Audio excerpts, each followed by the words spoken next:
생명의 시간입니다. 우리 아침 예배로 하나님 앞에 함께 나가겠습니다. 오늘은 욥기 14장 13절에서 22절까지의 말씀을 우리 함께 읽으시고 하나님 말씀을 전하겠습니다.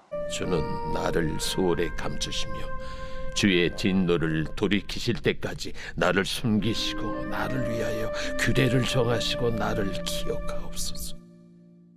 장정이라도 죽으면 어찌 다시 살리이까. 나는 나의 모든 고난의 날 동안을 참으면서 풀려나기를 기다리겠나이다. 주께서는 나를 부르시겠고 나는 대답하겠나이다. 주께서는 주의 손으로 지으신 것을 기다리시겠나이다. 그러하온데 이제 주께서 나의 걸음을 세시오니 나의 죄를 감찰하지 아니하시나이까. 주는 내 허물을 주머니에 봉하시고 내 죄악을 싸매시나이다. 무너지는 산은 반드시 흩어지고 바위는 그 자리에서 옮겨가고 물은 돌을 닳게 하고 넘치는 물은 땅의 티끌을 씻어버리나이다. 이와 같이 주께서는 사람의 희망을 끊으시나이다. 주께서 사람을 영원히 이기셔서 떠나게 하시며 그의 얼굴빛을 변하게 하시고 쫓아보내시오니 그의 아들들이 존귀하게 되어도 그가 알지 못하며 그들이 비천하게 되어도 그가 깨닫지 못하나이다. 다만 그의 살이 아프고 그의 영혼이 애곡할 뿐이니이다.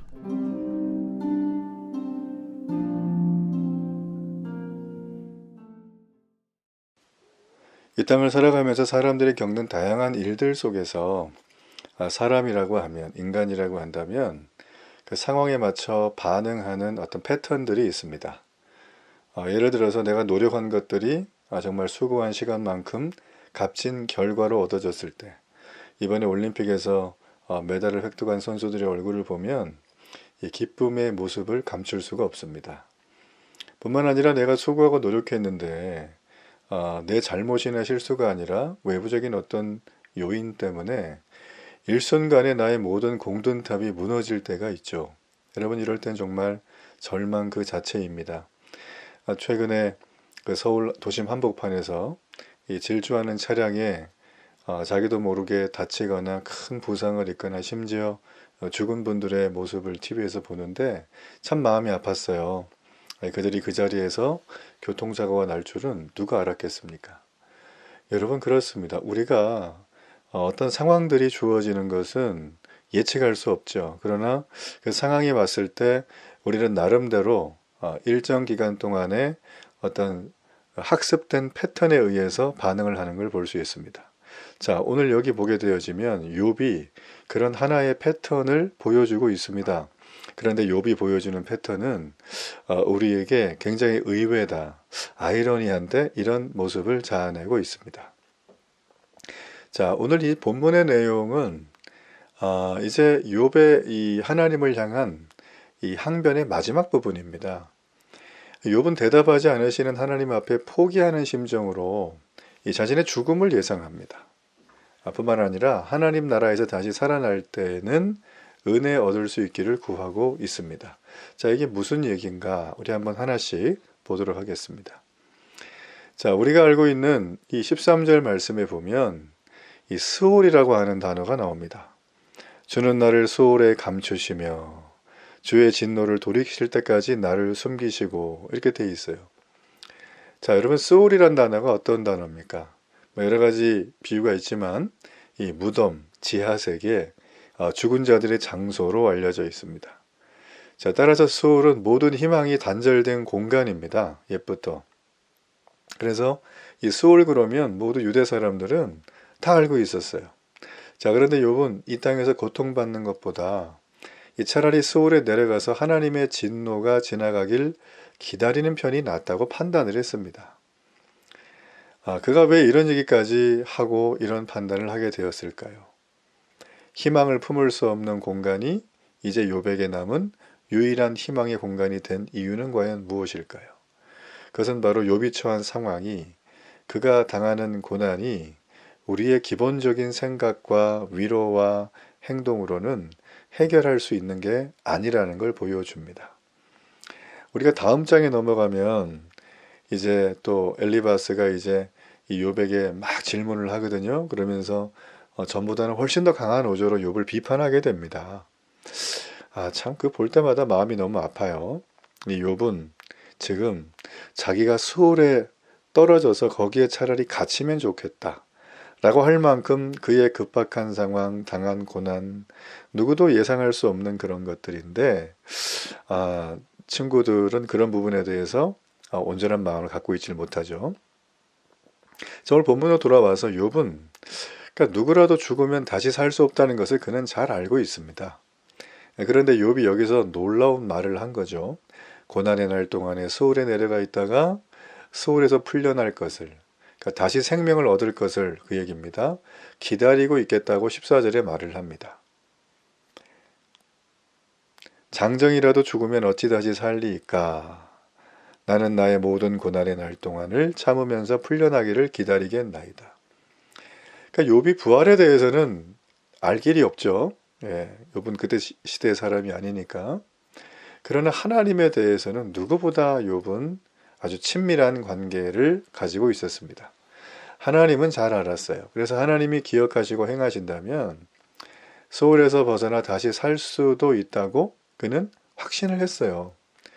여러분, 이런 어떤 논리적인 흐름과 결과에 대한 예측은 어떤 사람만 가질 수 있는 담대함인가요? 하나님을 평소에 아는 사람만 가질 수 있는 담대함이에요. 16세기 루터가 종교개혁을 일으키고 유럽 전역에 소위 말하면 개혁신앙을 부르짖는 무리들이 생겨났습니다. 그런데 여러분, 역사를 보면 참 재밌는 게 그 뜨거웠던 1세대들, 그 신앙을 온전하게 지켜내기 위해서 집도 떠나고 가업도 물려받지 않고 생업에서도 다 뒤로 하고 핍박하고 자기들을 잡아서 옥에 가두고 심지어 죽이니까 나라를 떠나서 미지의 땅에 가서 살았던 그들, 얼마나 많은 고생을 했겠습니까? 그런 고생을 했던 1세대들, 그의 자녀 2세대들, 이게 1세대의 신앙이 2세대까지 가면 좋은데 보통 한 세대 정도, 한 30년, 40년 지나고 나면 여러분 그게 잘 전달이 안 됩니다. 여러분, 그러므로 우리가 하나님의 말씀을 따라 걸어갈 때 여러분이 자녀들이 있다면, 또 내가 자녀라면 여러분 구하셔야 돼요. 우리 부모님의 경건한 믿음, 우리 부모님의 솔직하고 담대하고 정말 주님을 향한 열렬한 그 믿음의 마음을 내게도 허락해달라고 구해야 됩니다. 그러니까 지금 여기 나와 있는 욥의 이 모습, 이 13절과 14절의 그의 항변은 하나님을 알 수 있는 사람만이 가질 수 있는 담대함이에요. 그러니까 여러분, 이 하나님을 믿는 건 언제 드러나느냐? 평소에는 모릅니다.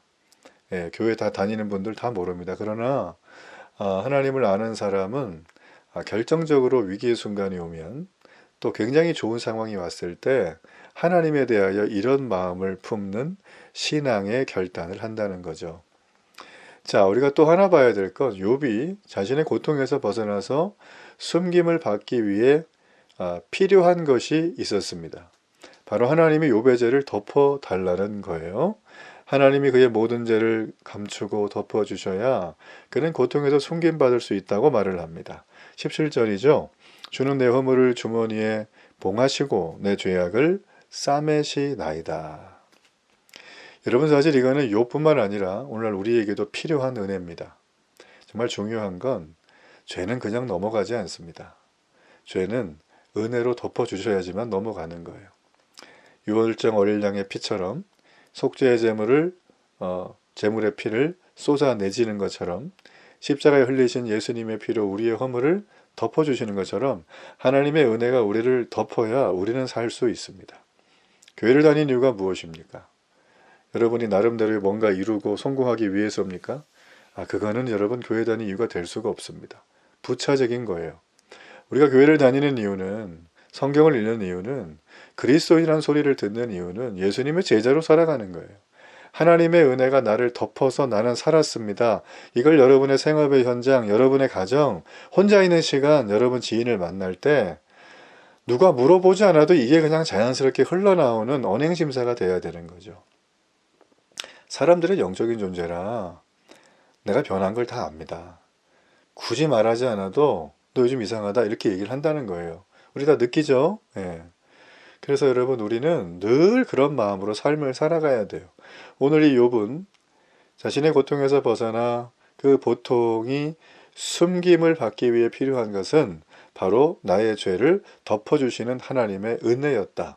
여러분 이걸 구하시길 바랍니다. 자, 22절의 말씀 보세요. 다만 그의 살이 아프고 그의 영혼이 애곡할 뿐이니이다. 이런 말을 하고 있습니다. 지금 욥은 말씀드린 것처럼 자기가 스올에 내려가서 거기에 갇혔으면 좋겠다 할 만큼 우리가 예측 불허의 정말 아이러니한 말을 할 정도의 위급하고 다급하고 지속적인 고난 가운데 처해져 있어요. 그러니까 욥이 할 수 있는 유일한 일이 뭘까? 그냥 애곡하는 겁니다. 내가 아픕니다. 난 웁니다. 그래서 그러니까 욥이 보일 수 있는 유일한 반응이에요. 우리가 인생을 살아가다 보면 극도의 어려움이 올 때가 있어요. 뭐 인생이 항상 해피하지는 않잖아요. 너무 해피하면 뭔가 좀 불안할 수도 있어요. 사람은 항상 이렇게 시소를 타거든요. 여러분 그럴 때 우리가 할 수 있는 유일한 일이 무엇이냐면 바로 우는 겁니다. 하나님 앞에 가서 다 내 마음의 문을 열고 내 모든 짐을 내려놓고 하나님 앞에 우는 거예요. 하나님이 내게 주시는 이 형벌 지금 받고 있는데 너무 아픕니다. 하나님. 저 사랑하시는 건 아시죠? 예, 그래도 울어요. 그러니까 우리가 울어야 되는 거예요. 그러니까 우리는 십자가의 대속으로 죄와 형벌을 가볍게 여기기도 하죠. 그러나 하나님의 진노와 형벌은 말 그대로 절대적이에요. 이건 피할 수도 없고 줄일 수도 없는 절망이에요. 내가 지금 하나님의 진노와 형벌을 받는 것 같은 분들이 계세요? 그냥 우십시오. 하나님 앞에 나가서 애곡하시길 바랍니다. 우리는 진노 아래 있는 죄인이지 진노 아래 있는 의인이 아닙니다. 여러분의 잘남으로 하나님의 영광을 정말 털끝만큼 먼지만큼도 더할 수가 없어요. 하나님이 받아주셔야 되는 거예요. 교회 다니는 이유가 여러분 바로 이게 돼야 되는 거예요. 여러분 그러므로 수호를 희망으로 삼을 정도로 욥의 상황은 최악이었다. 하지만 그는 동시에 담대한 생각과 소망을 가졌다. 부활에 관한 생각이다. 여러분 이걸 우리가 마음속에 품고 있는 것이 너무나 중요합니다. 그는 교리라 신학을 몰랐지만 하나님에 대해서 너무 잘 알았어요. 평상시에 관계가 있었기 때문에.